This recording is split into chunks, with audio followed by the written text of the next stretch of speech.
विश्रांतीनंतर पुन्हा एकदा आपलं स्वागत। धनगर समाजाचा अनुसूचित जमाती प्रवर्गात समावेश करावा या मागणीसाठी पंढरपूरमध्ये सुरू असलेल्या सकल धनगर समाजाच्या आमरण उपोषणाचा सोमवार हा 15वा दिवस आहे। येथील सर्व 6 उपोषणकर्त्यांची प्रकृती खालावलेली आहे। अजूनही सरकारकडून कोणतेही ठोस पाऊल उचलण्यात न आल्याने सोमवारी धनगर समाजाकडून राज्यभरात रास्ता रोको आंदोलन करण्यात आलं। शेगावातही रास्ता रोको आंदोलन करण्यात आलं।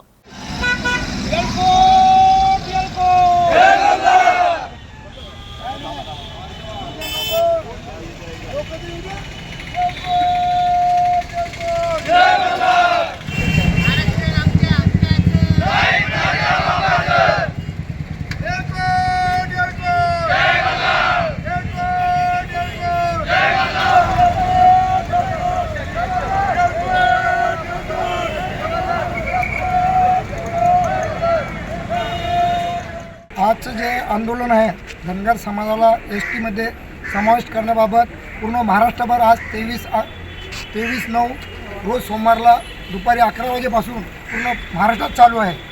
धनगर समाज हा अनुसूचित जातीमध्ये समाविष्ट करण्यात यावा याची अंमलबजावणी करण्यात यावी याकरता पूर्ण महाराष्ट्रभर धनगर समाजाचा रस्ता रोको आंदोलन आहे। गेल्या 70 वर्षापासून धनगर समाजाच्या आरक्षणाचा प्रश्न प्रलंबित आहे आणि त्याला मूळ कारण आहे बाबासाहेबांनी आंबेडकरांनी जेव्हा घटनेमध्ये धनगराला आरक्षण दिलं 36व्या क्रमांकावर त्याचा उल्लेख आहे, परंतु तत्सम अधिकाऱ्यांच्या चुकीमुळे रच्या ऐवजी ड अशा प्रकारे ते झालं आणि त्याचा परिणाम मग आम्हाला गेल्या 70 वर्षामध्ये निर्णय आणि आंदोलनं केली।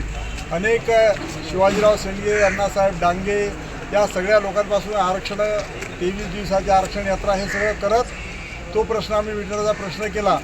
आणि आता जेव्हा कोर्टामध्ये एक सर्वे झाला, सर्वेमध्ये असा आला आहे की महाराष्ट्रामध्ये फक्त खिल्लारे नावाचं एक कुटुंब आहे तेच फक्त धनगर आहेत, अन्य सगळा समाज जो आहे तो धनगरच आहे।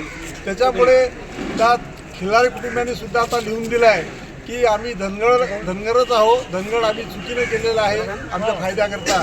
त्याच्यामुळे आमची मागणी तीच होती। पंढरपूरला 9 सप्टेंबरला जे आंदोलक बसले त्यांनी सांगितलं की आम्हाला फक्त धनगर आहे ते रद्द झालं पाहिजे आणि आम्हाला धनगर म्हणूनच त्या ठिकाणी हे झालं पाहिजे आणि धनगरांना ज्या सवलती आहेत त्या सवलतीची अंमलबजावणी ही झालीच पाहिजे अशा प्रकारच्या मूळ मागणीकरता पंढरपूरमध्ये गेल्या 14 दिवसापासून आमचे आंदोलनकर्ते बसलेले आहेत आणि उद्याला पंढरपूरला फार मोठा मेळावा या सगळ्या संदर्भात ठरणार आहे।